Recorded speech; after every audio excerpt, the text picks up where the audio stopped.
just a second. There we go.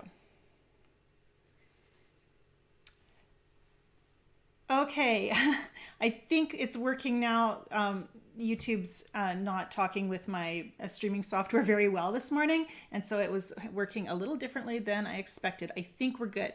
I'm just gonna ramble for a moment to make sure that you can see and hear me. So pop a comment in the feed just to let me know that I'm showing up, I'm saying things, and you can hear me. My name is Angela Fehr, and today I'm here on YouTube because I want to talk about the creative process. What does a thriving creative practice look like for an artist? And how, if you're feeling stalled out, if you're feeling guilty about your lack of creativity, about your procrastination, if you're feeling like you're stuck in a creative block or a creative rut where you're just making the same thing over and over again, if you feel like you have no good ideas, if you feel like the paintings you're making aren't the paintings you really want to make, and if you're wondering if your art is any good, you are not alone. First of all, I'm seeing in the comments exactly these questions. Artists who love watercolor and want to express themselves and are struggling making the art you want to make. In fact, I just want to show you here what I have beside me. I have a lot of thoughts about creative mindset, and I'm not the only one. Part of my creative library are books on the creative process, on creating a thriving creative practice. That was a few of them. Here's a few more. Here's a few more. I love this this one, Your Inner Critic is a Big Jerk, by Daniel Krissa. What a great book. Here's another one.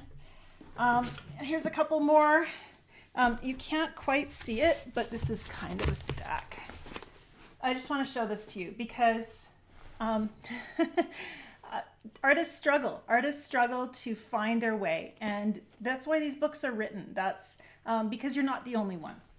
And now I have to figure out where to put these. I'll just set them there on my stool, and now I can't sit down. And it's very precarious, so if I step backwards rapidly, I'll probably knock them over and you'll hear a giant crash.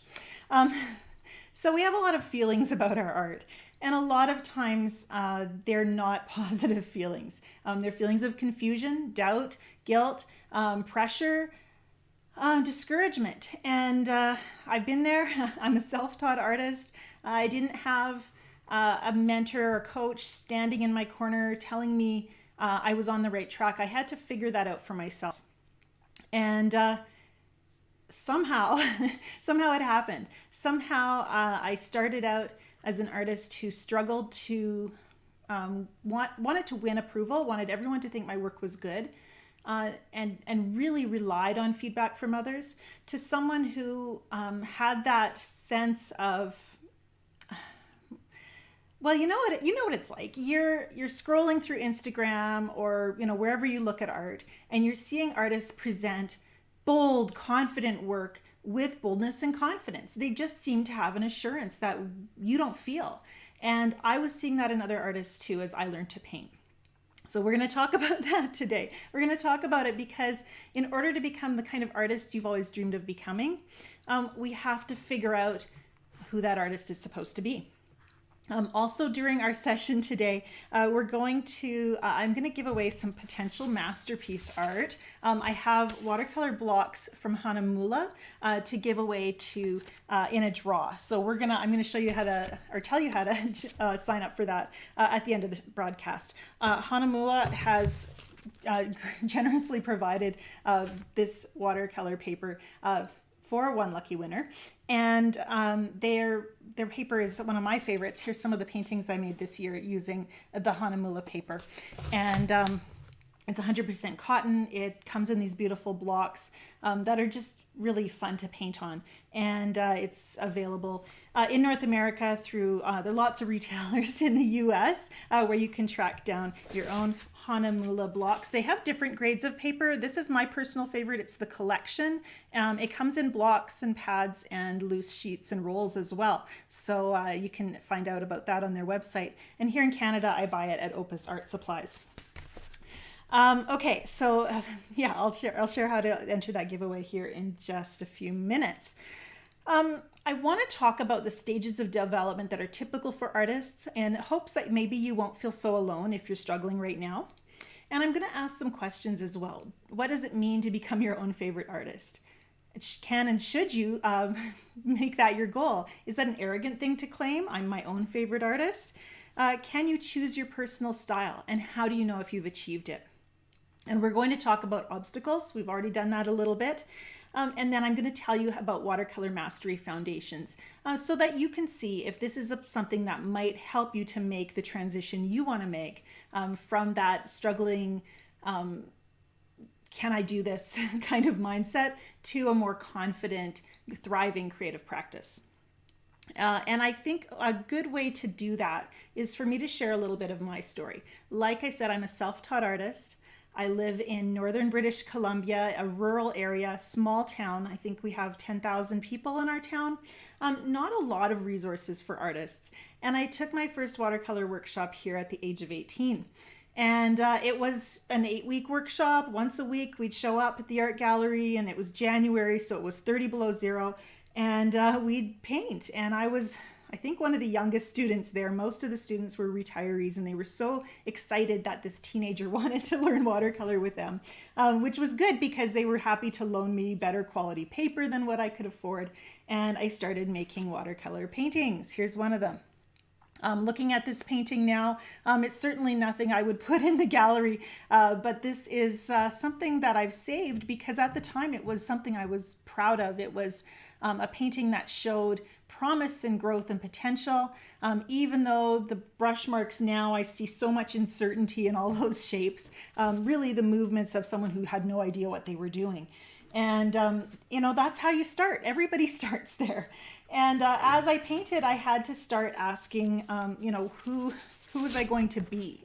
I've painted landscapes since I first started painting. So those, this one I haven't seen in a really long time. I'm not even sure what that is. It's a landscape. And, but I wanted to paint my area. I wanted to paint the beauty that I saw. And I hoped that I could eventually get good enough to paint a perfect landscape with no mistakes in it. I also painted florals. This painting means a lot to me. It was the first painting that I did that felt like I could be a real artist. And you can see a very crisp, botanical, controlled style here. In fact, I remember putting so much... I put a brush stroke down on the paper and then I would immediately panic and dab it off again because it felt too strong and too bold and too scary, I guess. And here I am 20 plus years later, and a floral that I would paint today looks more like this. And you can see there's not a lot of timidity there. It's full of boldness and freedom and not a lot of dabbing with that Kleenex.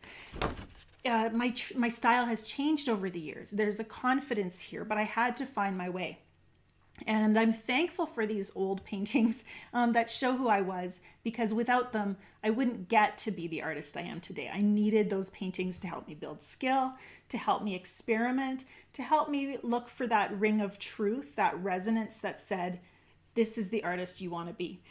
There was that time when, I was looking for control, perfect paintings, and I didn't realize yet that if I was going to define a painting by its lack of mistakes, I'm never going to feel like I've arrived. I'm only going to be as good as my next painting or as my last good painting.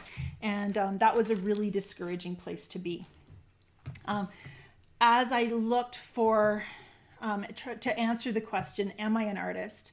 Can I call myself an artist? Can I call myself a good artist? Is my art any good?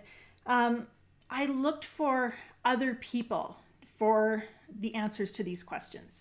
I needed approval from others.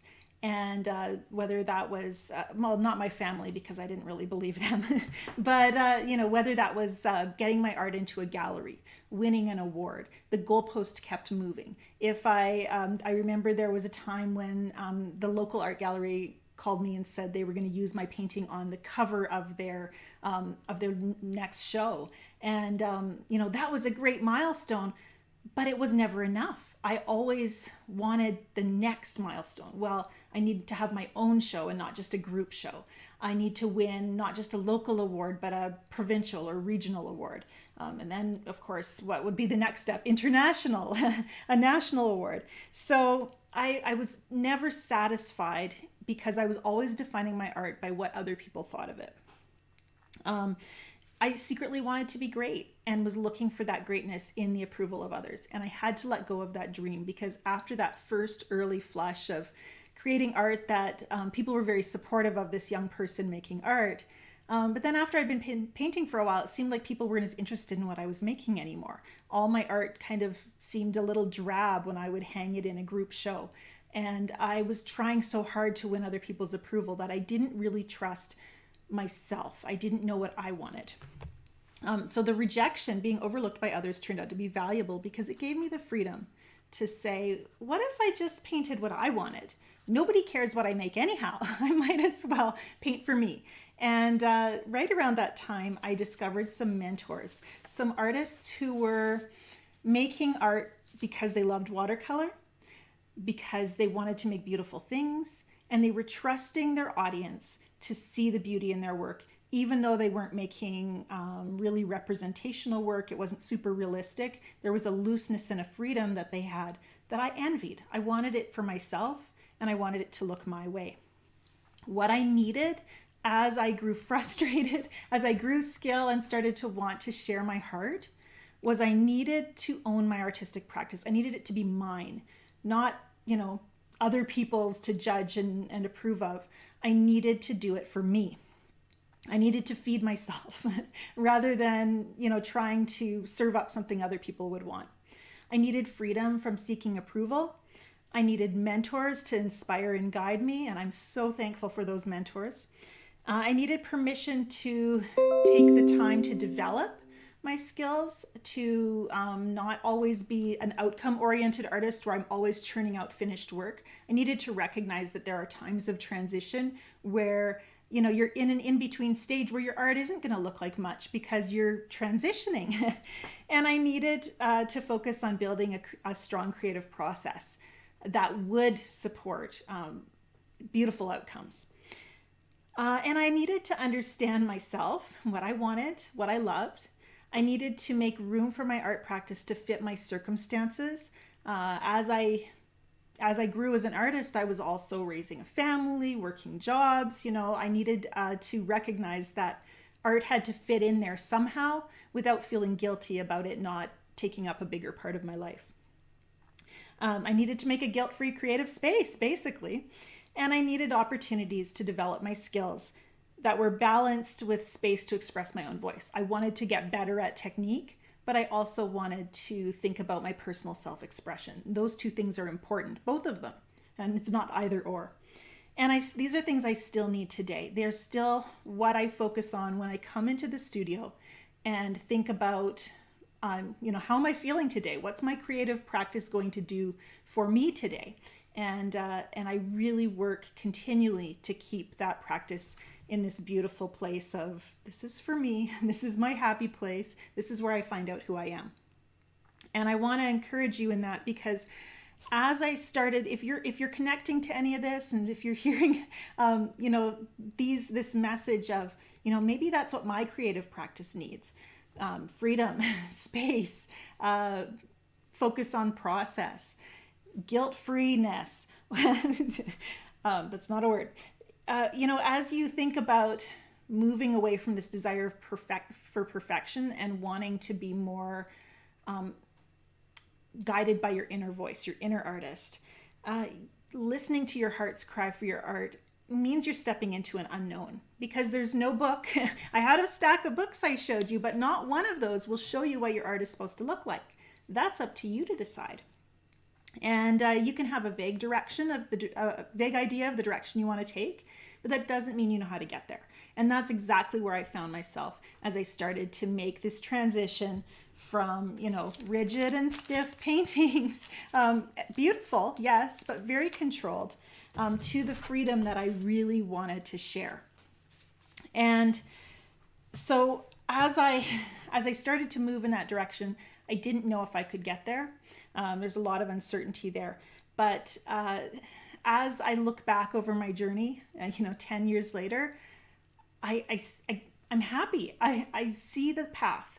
And while at the time it was murky and dim, I've gotten to see that the choices I made and the steps I took have brought me to this place of truly loving my art and being able to say I am my own favorite artist.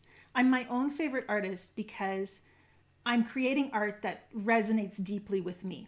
Other favorite artists that I have, they'll make a painting once in a while that really sings to me, but not every piece they create is going to have that same ring. It's not going to connect to me in that way. But I get to choose here in my studio to make art that connects deeply with me. Every time I call a painting finished, I get to call it finished because it rang that bell. It was the one that makes me happy when I look at it. And in this stack of paintings that I showed you, not all of these are ever going to see the public eye or make it onto my social media or get a frame. But some of them, as I flip through and look at them, they all tell the story of my journey. They all show development as I grew my skills and refined what I wanted to say in my work. And some of them I'll pause and look at, and they just bring me joy. They make me happy in a very visceral way. And those are the ones that find a frame and get to come out into the world as the expression of me. And amazingly, they also connect with my audience. I was talking to a friend. I have some art hanging locally. I have a small kind of gallery space in a local coffee shop that's beautiful. And just the other day I was talking to a friend there and she pointed at one painting and she says, I don't know why, but I really like that one. And if I were to title it something, I would call it Imagination. And I had to laugh because it was an abstract painting and the title was actually Flight of Fancy.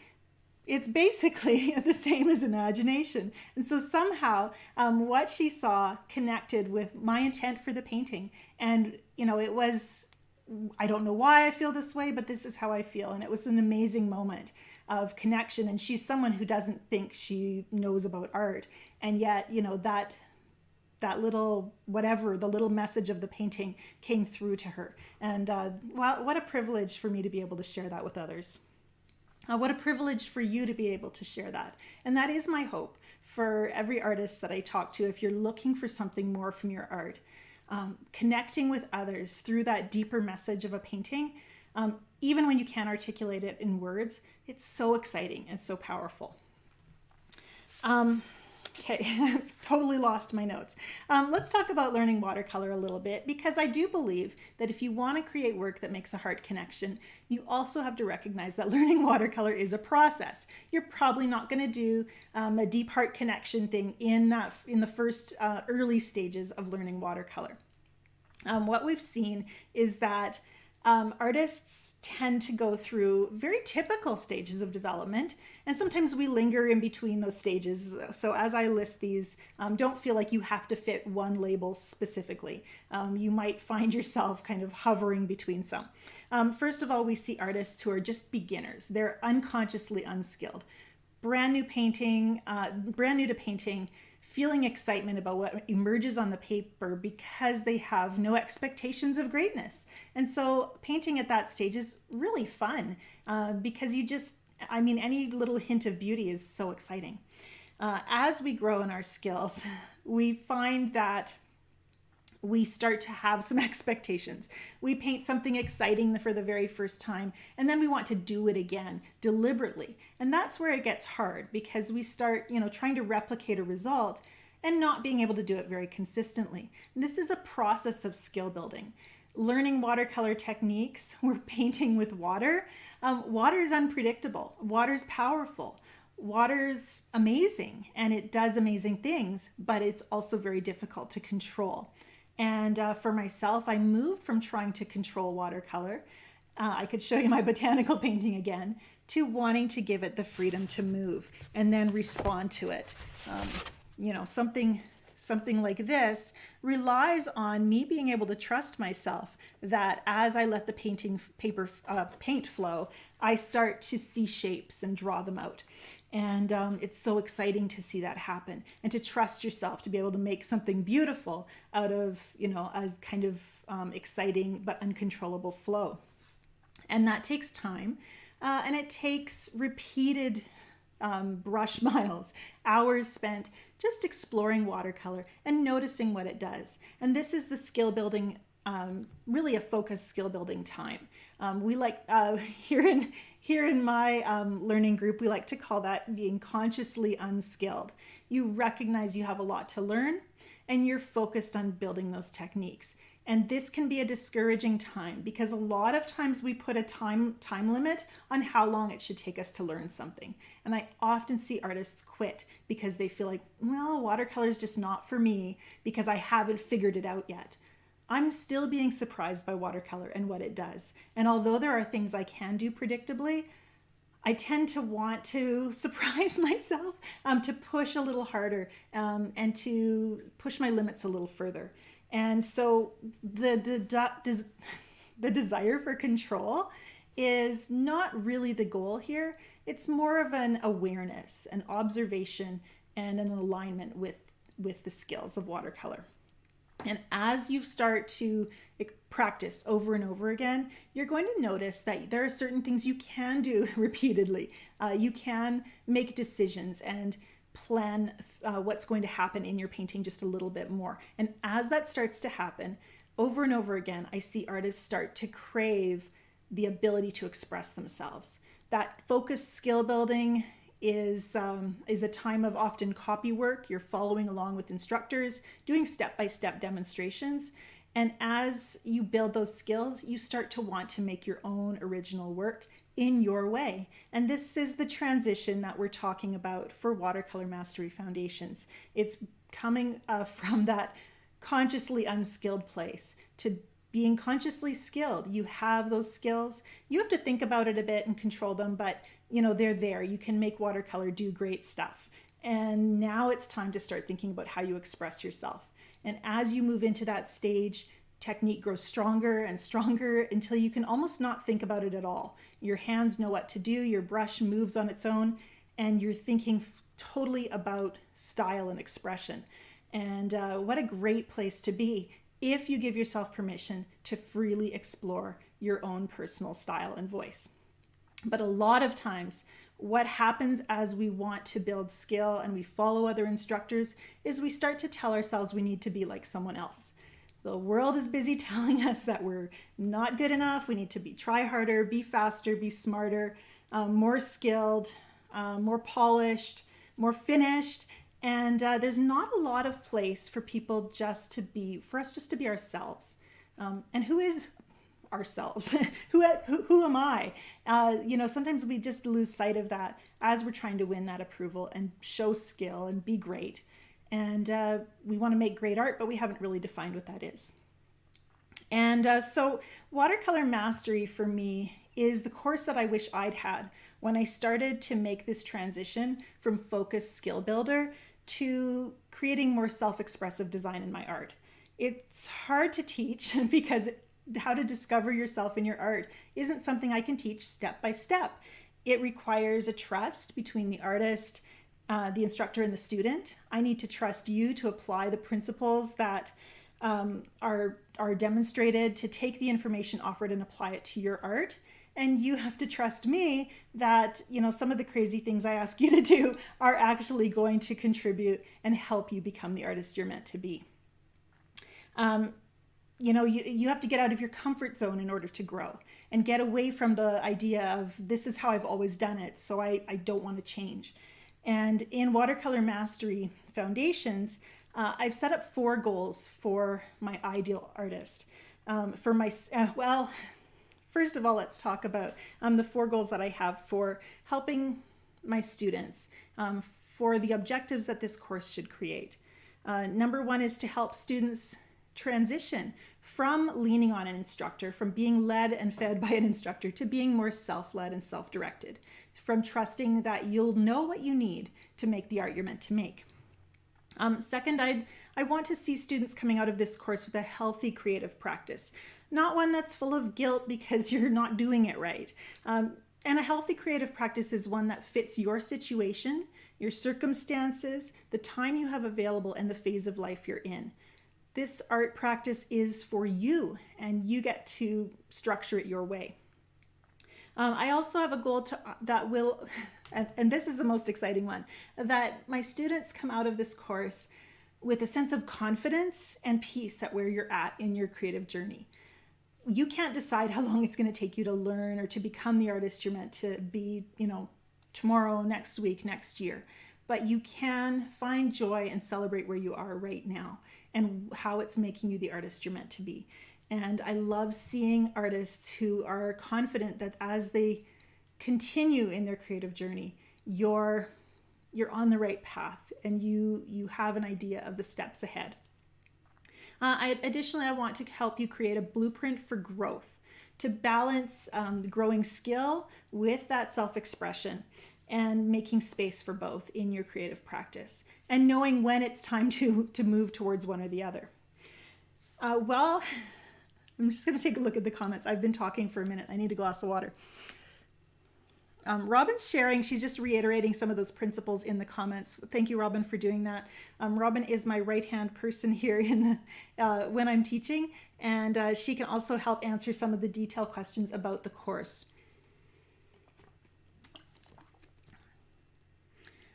Yeah, one thing I do, I'm just noticing Jan's comment about her failed paintings. I like to call them unanticipated outcomes because every painting teaches you something, and even if it's what not to do, there's still growth there. Watercolor Mastery Foundations is a course that I've designed not for a beginner artist. If you're just learning how to make the brush, move on the paper, if it still feels a little awkward in your hands, if you're still struggling with unwanted blooms and things like that, then I would recommend my course, Learn Watercolor the Heart-Led Way, or the Heart-Led Artist Membership, which includes access to many courses. These courses offer instruction in technique as well as step-by-step painting demonstrations that you can follow. And these will help you build technique and skill using watercolor. But if you are already an experienced painter, we tend to be a little self-deprecating about our skills. So you might not call yourself an experienced painter. That doesn't mean you aren't one. But if you can implement watercolor techniques, pretty intentionally, but you might need help putting what you've learned into your personal practice, just knowing when to use what skill, or just getting your own voice out there. This might be the course for you.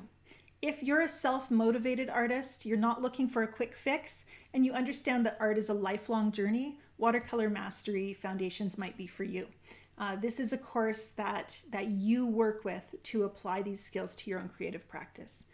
You need to also be a student who's willing to be challenged, to rethink some of your commonly held beliefs and the things you tell yourself about your art, and to experiment outside your comfort zone.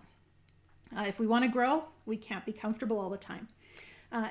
That leads to the next point. My goal for this course is that I bring in students who have a growth mindset, that we see that our struggles are a sign of growth and not failure, and we don't have a fatalistic, this isn't for me kind of mindset. Really looking for how we can take seeds from the course and plant them to help us thrive and grow. Anytime, I have a diverse library of art books here in my studio, and some are very, very different than my own personal style. But there's always, in every book, nuggets that I can take and apply to my own art. The more different they are, the more interesting it is to take those principles and apply them to my creative practice. My goal for my course is to see that students who come in are honest and open with themselves and others about what they're learning and what they're thinking as they go through the course. When we're willing to, share our struggles, that helps the whole class to grow.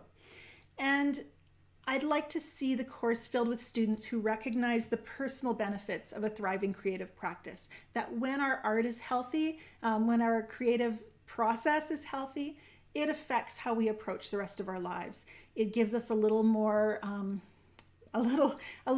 resources to draw from when we're dealing with the different things that come up in our day-to-day relationships with people and with stress and so forth. And we prioritize creating a healthy creative practice for our own mental health over pleasing other people. I just want to share an outline of what Watercolor Mastery Foundations is all about, and how it works. Over 3 months, starting September 22nd, which is when our first lesson rolls out, we'll be bringing to you 6 modules.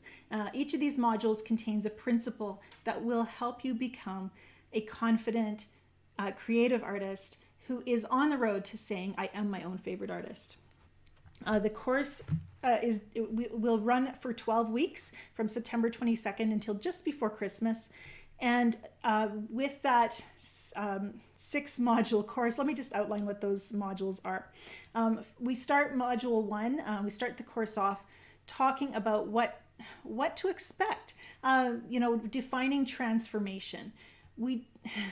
Do we have reasonable expectations or unreasonable ones? What kind of artist does it take to succeed in this course?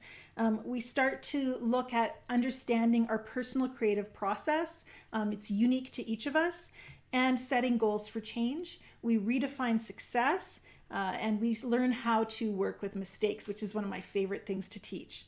Module 2 moves into creating paintings with impact. We start thinking about the message of our paintings and how they connect with others. We learn how to, we look at composition and how to create a compelling composition, how to work with value and shape and line to paint paintings that are irresistible, that sing out to people. Module 3 is all about communicating emotion. Getting that feeling in our work, bringing it alive with heart and emotion. Working with color is a big part of that, and learning how to establish mood in your paintings. Module 4 is focused on the age-old question, how do I know if my art is any good? Teaching you how to assess your work, not just once it's finished, but from the very beginning, before you ever put brush to paper, you can start to plan a strong and powerful painting, and think about your goals for your painting so that your goals from the beginning to the end align. We also learn how to give and receive feedback, how to choose the right images for your paintings, and how to critique your own work. I think being able to critique your own work is a really powerful thing. I'm always looking at my paintings, and I want to define what good looks like for me, and be confident in that. Number 5, module 5, is process. How to create a process for the outcomes you want for your paintings. Really, a successful painting doesn't happen when the painting is done. It has to take place in this process. If your process, your outcome reflects the process you've put into it. And that's where a lot of us struggle. If my process is timid and anxious and stressed and looking for others to define it, that's going to be reflected in the paintings that come out. And we want to work away from that.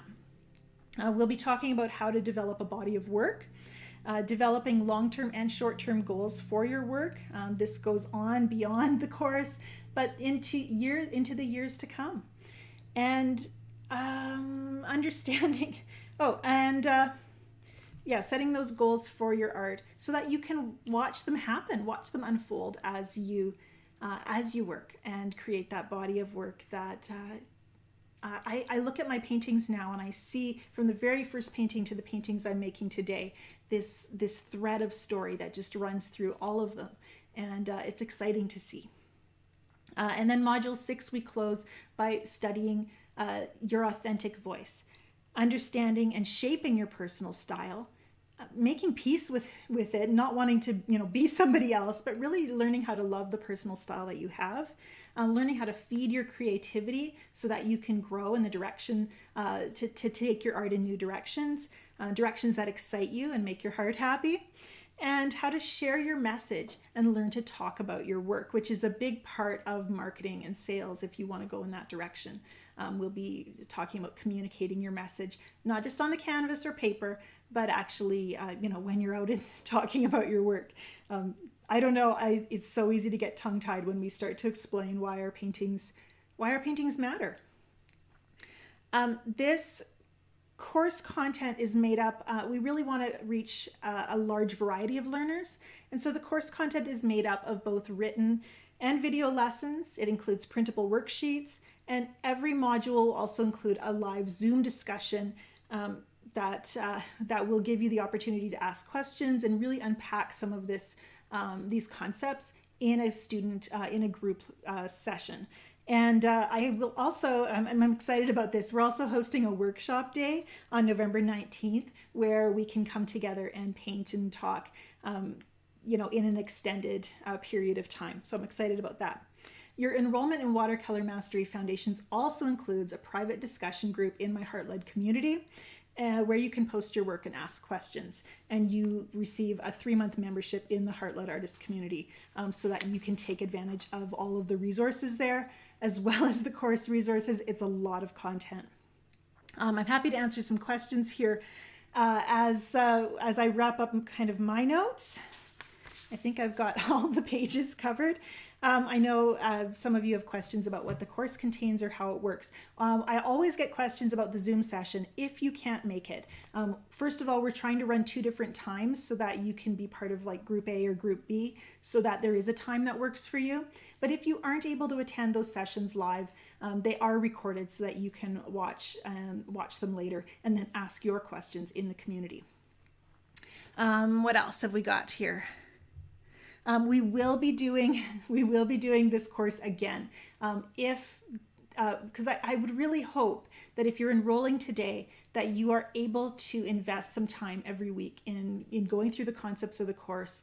When the lesson rolls out, if you can take time that day to really listen to the lesson so you can give it room to kind of process and then work on the assignments through the week, that's really, really helpful for you.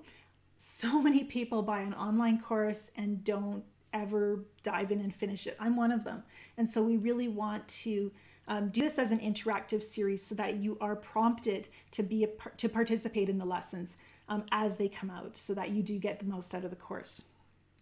I've got questions about art supplies. I don't have a supply list for you because this is for your creative practice. This should be an opportunity for you to use the materials you have as you shape your creative journey. There are not going to be step-by-step paint like Angela lessons in this course, because that's not the goal of the course. The course is for helping you to find your voice as an artist, using the skills you have today, using the things that are important to you, and getting those out on the paper and really learning to trust yourself. It's amazing to see the transformation that happens when artists start to find that confidence. And it was exciting for me to see it in myself. It's exciting for me to see it in my students.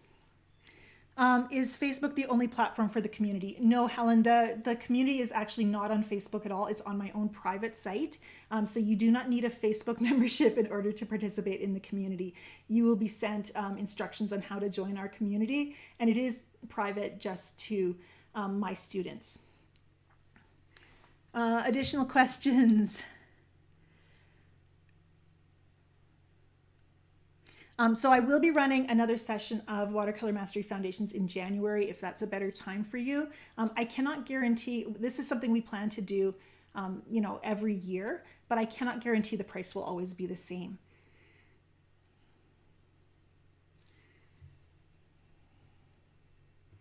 Just looking for further questions. Okay, so I had another question. I'm not sure I'm ready for this course, but if I'm not a true beginner, what course would you recommend? I would recommend my Heart-Led Artist community. If you're feeling like you have a good start under your belt, but you want more instruction and technique, more ideas for creating your own paintings, that happens in our Heart-Led Artist community, which has access to my online courses. Almost all of my online courses are located there, as well as we do live lessons every month as well. What else? I'm supposed to tell you how to win a watercolor block from Hanamulla, so let's do that right now. In the description below this video, you will see a link for a sign-up form, and that will give you an entry into the Hanamulla watercolor block draw. That is open for 24 hours. And additionally, in the description below the video, I've got information on how to get a free sample of Hanamulla paper. If you're in the US, we can send those out. And if you're in Canada, Opus Art Supplies will send those to you. And instructions on how to ask for your own sample paper will be there. This is something they're just doing for my artist community.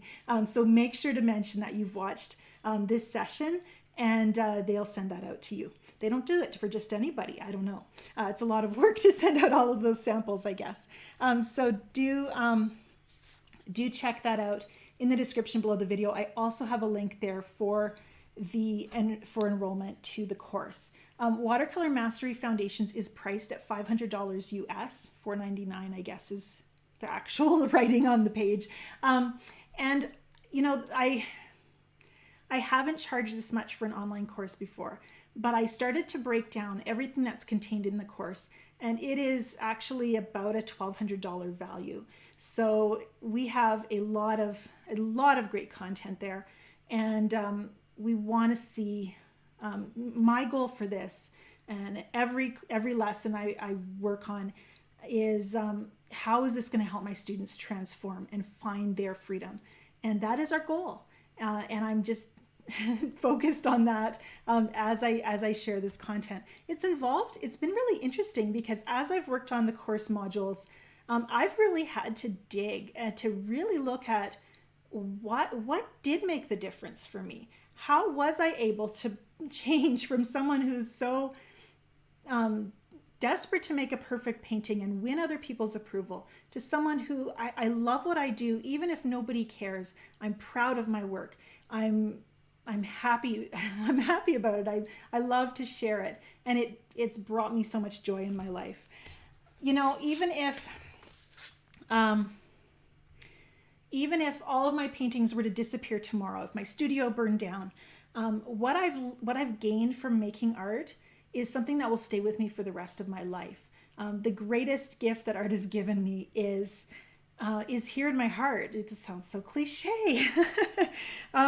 You know, because I make art, though, it's made me a different person. It's made me a person who's curious about the world, someone who carries a sense of awe and wonder. I look at tiny things and look for beauty. I look at big things and look for beauty. I look at messy, unfinished, imperfect life and look for the beauty there and the joy in it. I believe that artists, we learn how to be people who are works in progress. And we see the beauty in that. I believe that artists can change the world. You know, with a healthy creative practice, we get to model something. We get to model a strength and grace that can feel like an oasis, because the world is a desert that tells you you're not enough. You know, I sometimes, you know, we just need a place to come and be quiet and safe. And my art practice has been that for me. And I think it matters. It matters a lot. And so that's our goal. Let's create a relationship with our creativity that thrives, that's healthy. Not an unhealthy relationship, it can happen, but one that helps us be our best version of ourselves, and just like a good relationship does. I want to have that relationship with my art. I want to trust that my creative space, my creative practice will be there for me when I need it. I want to give it what it needs to thrive. I want to invest in it regularly. And I want to recognize that my creative practice won't always meet my expectations. Sometimes I come in the studio and nothing turns out and it feels really awkward. But that doesn't mean creativity, it's not for me or it's not on my side. This is my creative space, and it's where I come to be by myself, to be at peace and to find out who I am and what I have to say. And it's so exciting when it turns out that I have beautiful things to say. Art that I truly love. Okay, as we're wrapping up, I'm just going to take a look for a few last questions. And I love your comment. This sounds fantastic, but I don't think I'm quite ready for it. My goal is to get there one day. So thank you for that, for sharing that. It's okay to not be ready yet, but it's okay to set this as a goal and recognize that sometimes people do wait too long. Don't be too hard on yourself. Ideally, I don't want you to have like all of the finished, mindset stuff before you join the course. That would defeat its objective. But if you see that you're on that pivot point of transition and looking for, something to open the gate and bring that freedom, this could be the place for you. And I'm so excited to share, maybe illuminate a little bit more light on the path than what I had when I was at this pivot point. And that's really the objective here. And I'm so excited to go through that's a piece of your journey with you. So thank you for joining. Thank you for joining me today. I'm so excited to have shared with you this all new Watercolor Mastery Foundations course.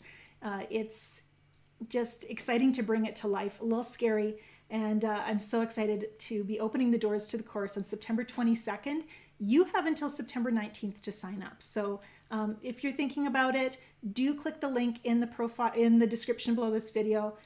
Read the details, take your time and go over it, think about it, and I hope to see you there in Watercolor Mastery Foundations. Thank you, everyone. Have a great weekend. I'm going to turn this off, so bye for now.